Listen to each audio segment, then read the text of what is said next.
तो नुमान अली का तजुर्बा जो है वो यकीनन काम आया। इसी तरह से साजिद खान भी तकरीबन 8 साल से फर्स्ट क्लास क्रिकेट खेल रहे थे और उनका तजुर्बा भी काम आया। ऐसे ही कामरान गुलाम जो तकरीबन 10-11 साल से फर्स्ट क्लास क्रिकेट खेल रहे थे।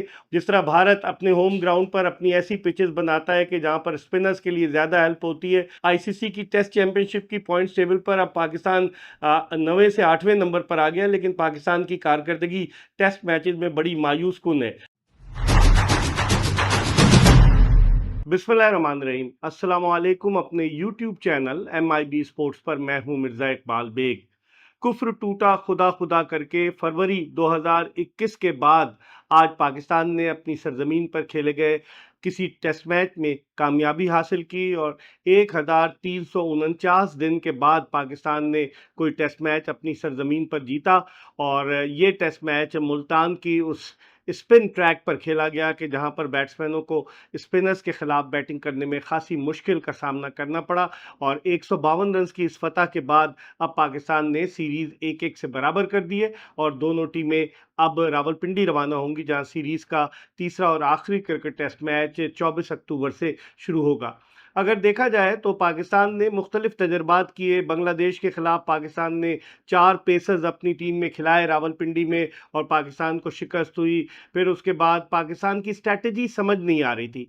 यहाँ इस टेस्ट मैच से पहले पाकिस्तान ने फास्ट बॉलर्स पर इन्हिसार किया, शाहीन शाह अफरीदी, नसीम शाह और आमिर जमाल पर, लेकिन कामयाबी पाकिस्तान का मुकद्दर नहीं बनी।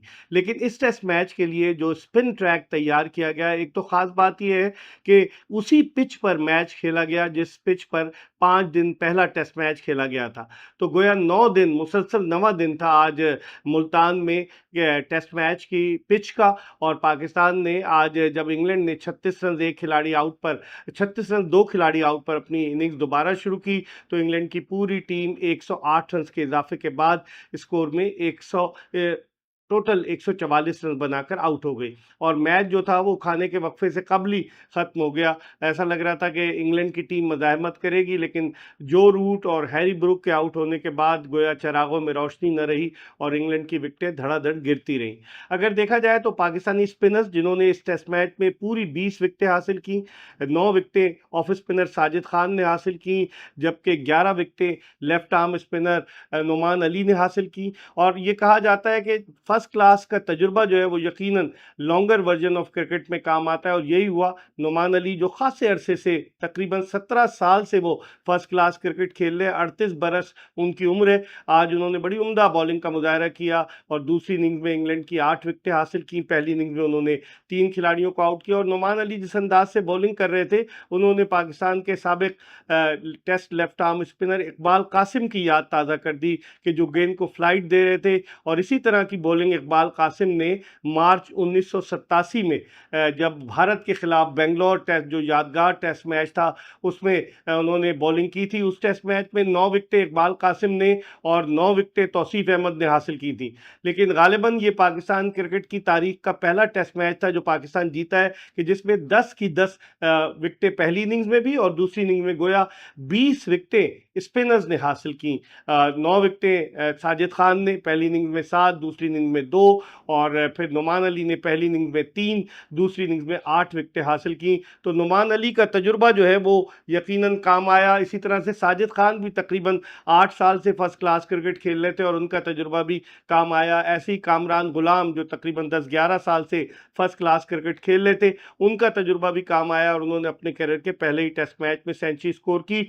और इन तीनों ने सिलेक्टर्स को ये पैगाम दिया है कि अगर आप PSL की परफॉर्मेंस की बेसिस पर पाकिस्तान की टीम का इंतखाब करेंगे टेस्ट टीम का, तो फिर नताइज आपके हक में नहीं आएंगे। ये मुसलसल 6 टेस्ट मैचेस के बाद पाकिस्तान की कामयाबी थी। पाकिस्तान 3 टेस्ट मैचेस ऑस्ट्रेलिया में, 2 बांग्लादेश के खिलाफ और यहाँ पहला टेस्ट मैच इंग्लैंड के खिलाफ हारा था। तो बहरहाल शान मसूद ने इत्मीनान का सांस लिया होगा। लेकिन इस टेस्ट मैच में जो चीज़ देखने को मिली वो ये थी कि शान मसूद इतने मुतारिक नज़र नहीं आए जितने मोहम्मद रिजवान मुतारिक नज़र आ रहे थे। वो फील्डर्स को भी हिदायत दे रहे थे और विकेटों के पीछे से खिला बॉलर्स को भी हिदायत दे रहे थे। तो अब देखते हैं कि मोहम्मद रिजवान के अपने आप को कप्तानी के उम्मीदवार के तौर पर पेश कर रहे हैं वाइट बॉल क्रिकेट के लिए, क्योंकि आइंदा माह पाकिस्तानी क्रिकेट टीम को ऑस्ट्रेलिया रवाना होना है, जहां 3 वनडे और 3 T20 मैचों पर मुश्तमल सीरीज में पाकिस्तान को हिस्सा लेना है। लेकिन इस टेस्ट मैच से ये जाहिर हुआ कि आप अपनी होम कंडीशंस का एडवांटेज लें। जिस तरह भारत अपने होम ग्राउंड पर अपनी ऐसी पिचेस बनाता है कि जहां पर स्पिनर्स के लिए ज़्यादा हेल्प होती है, और दूसरे ममालिक में भी अपनी कंडीशंस को देखते हुए पिचेस बनाई जाती हैं, और यही यहाँ पर भी पाकिस्तान ने अपनी कंडीशंस को देखते हुए स्पिन ट्रैक तैयार किया। पिच में अगरचे दरारें थीं और उन दरारों की वजह से गेंद स्पिन भी हो रहा था और ब्रेक भी बहुत हुआ गेंद, और बैट्समैनों को मुश्किल का सामना करना पड़ा। इस टेस्ट मैच में दोनों टीमों के बैट्समैनों ने ज़्यादातर स्वीप शॉट खेले, क्योंकि स्पिन हो रहा था गेंद, तो स्वीप शॉट खेले, और स्वीप शॉट खेलते हुए इंग्लैंड के खिलाड़ी आउट भी हुए, पाकिस्तान के खिलाड़ी भी आउट हुए। लेकिन बहरहाल ये फतह पाकिस्तान के लिए एक ऐसी फतह है कि आइंदा आने वाले दिनों में हौसले बुलंद होंगे पाकिस्तान के, क्योंकि टेस्ट मैचेस में पाकिस्तान की कारकर्दगी बड़ी मायूस कुन रही है। आईसीसी की टेस्ट चैंपियनशिप की पॉइंट्स टेबल पर अब पाकिस्तान 9वें से 8वें नंबर पर आ गया, लेकिन पाकिस्तान की कारकर्दगी टेस्ट मैचेस में बड़ी मायूस कुन है। अब देखते हैं कि रावलपिंडी में जो सीरीज़ का तीसरा और आखिरी टेस्ट मैच शुरू हो रहा है, उसके लिए भी यकीनन स्पिनिंग ट्रैक तैयार किया जाएगा, जो बज़ाहिर लग रहा है कि पाकिस्तानी स्पिनर्स ने बड़ी अच्छी बॉलिंग की। हालांकि पाकिस्तान 3 स्पिनर्स के साथ मैदान में उतरा, और जाहिद महमूद जो राइट आर्म लेग स्पिनर है, उनको इस पूरे मैच में सिर्फ 6 ओवर्स कराने का मौका मिला, वो भी पहली इनिंग्स में, क्योंकि नुमान अली और साजिद खान मुकम्मल तौर से डोमिनेट कर रहे थे, इसलिए ज़रूरत ही पेश नहीं आई जाहिद महमूद की। लेकिन अब देखते हैं कि आया जाहिद महमूद अगला टेस्ट खेलते हैं या पाकिस्तान इन 2 स्पिनर्स जो मेन स्पिनर्स के साथ जाता है। फिर सलमान अली आगा भी ऑफ स्पिन बॉलिंग कर लेते हैं, और साहिब अयूब भी बॉलिंग कर लेते हैं, उसके अलावा सऊद शकील भी, कामरान गुलाम भी। तो अब देखते हैं कि अगले टेस्ट मैच के लिए क्या पाकिस्तान इसी विनिंग कॉम्बिनेशन को बरकरार रखता है या कोई और तब्दीली करता है।